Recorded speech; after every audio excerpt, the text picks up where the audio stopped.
Hello everyone, আসসালামু আলাইকুম। সকলে কেমন আছেন? আশা করি সকলে ভালো আছেন। তো আজ আমি, আমার মামু আরো ভাই ব্রাদার আছে ওখানে, ওরা ওই যে বসে আছে।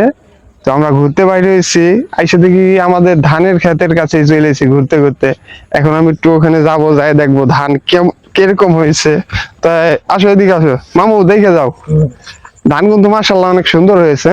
অবশ্যই অনেক সুন্দর হয়েছে ধান, আসলেই অনেক সুন্দর হয়েছে। এইবার আর কি ফলন আর কি ভালো হইতে পারে আশা করি, ইনশাল্লাহ। দেখা যাক কি হয় সামনে। ওই যে আমাদের মাঝখানের ক্ষেত, ওই যে ওই ভুইগুলো হয়েছে আমাদের।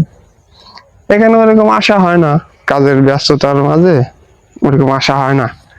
তাই ভালোই লাগতেছে, সূর্যটাও ডুবে যাইতেছে, আমরাও আছি এখানে। অনেক ঠান্ডা আবহাওয়া। মামু কিরকম লাগতেছে? বলো কিছু। হ্যাঁ, খুবই ভালো লাগতেছে।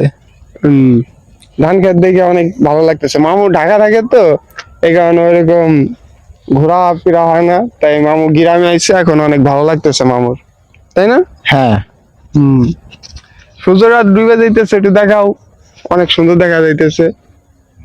আর আমাদের সাইডে কারেন্টের খাম্বা দাঁড়িয়ে রয়েছে। এটা আসাতে কি লাভ হয়েছে না ক্ষতি হয়েছে, কি মনে করেন? অবশ্যই লাভ হয়েছে। লাভ হয়েছে। হ্যাঁ। মামু, তাহলে আমরা তো দেখলামই অনেক, তা এখন তো রাত হয়ে গেছে, তো আমরা চলে যাই, চলো। হ্যাঁ, চলেন। কিরকম কি দেখলা? খুবই একটা ঘোরার জায়গা।